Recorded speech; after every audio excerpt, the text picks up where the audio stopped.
If you have an essay due, the first thing you might need is your thesis statement. But how do you write different thesis statements for different kinds of essays you might have been assigned, and what do you need to include in there? That's what we'll cover in this video. My name's Erin Lebax. Thanks for being at High Value Writing. We'll look at 4 essay types and a thesis for each, but first let's talk briefly about what needs to be included in your thesis statement. So a thesis statement tells your reader what your essay will argue or explain. If you have an argumentative essay, you will be making an argument, making a point, convincing people of your perspective. If you're doing an informative essay, you will be explaining things and sharing information, but not being persuasive. The thesis statement, though, is never a question. It is a statement. Here's what I believe. Here's what the information is. It's not a question. It is the response to a question. You will probably get a question that you're responding to, and your thesis statement just answers that question.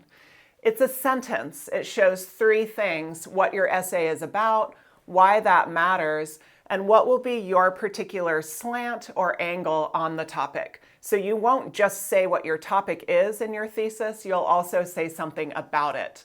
Why do you need one? Well, it centers your reader into, hey, what is this about, right? We're letting our reader know, what will this essay cover, but also what is your point of view in this essay will be in there. And that's why we have the 2 required parts of the thesis.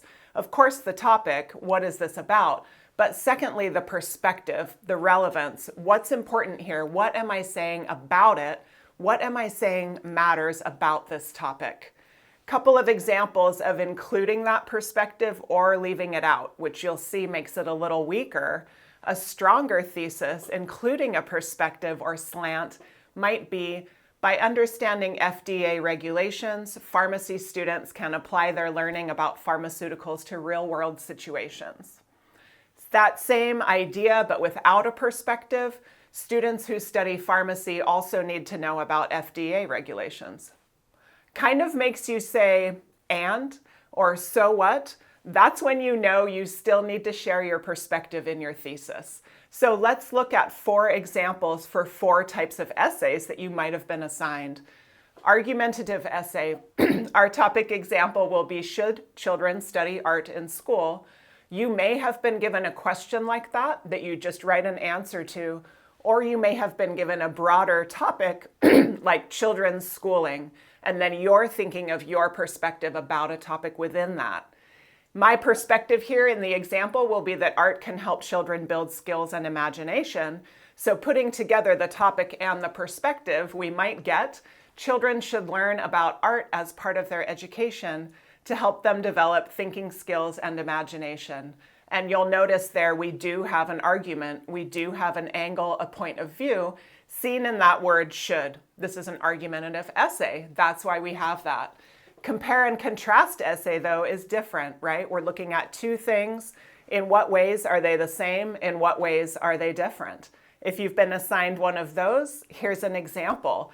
Let's look at similarities and differences between 2 fields, sociology and political science. My perspective for this example will be, yeah, they're different, but they both talk about humans in systems within society, so that's a similarity.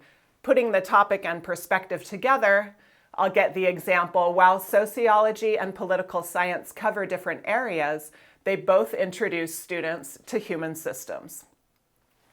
Third example, maybe you're doing a cause and effect essay. You have to show that A led to B or that B resulted from A.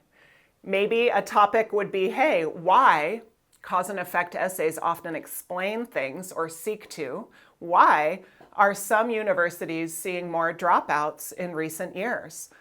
Let's look at the perspective of economics and everything that people are managing between school and work. My thesis then might be, during economic struggles, universities often see a decline in enrollment. So you can see my A is economic difficulty, my B is that decrease in enrollment. Finally, a narrative essay, quite different. You might be using the word I here. You are probably talking about your life or being descriptive about an event or someone else's life, but you're not as much making an argument in the same way, although you may be showing something you want to say, right? But we have a different orientation here. So let's look at a self-oriented topic. My graduation from college, let's say. What will I say about it? The speaker was inspiring. So if you've been asked to write a narrative essay about a time in your life, you do need to pull out something specific that mattered and share why it mattered in that essay. So a thesis example might be, one of the most moving parts of my graduation experience was our inspiring speaker who also impacted my future. And then we would go on to explain what happened and how that was impactful.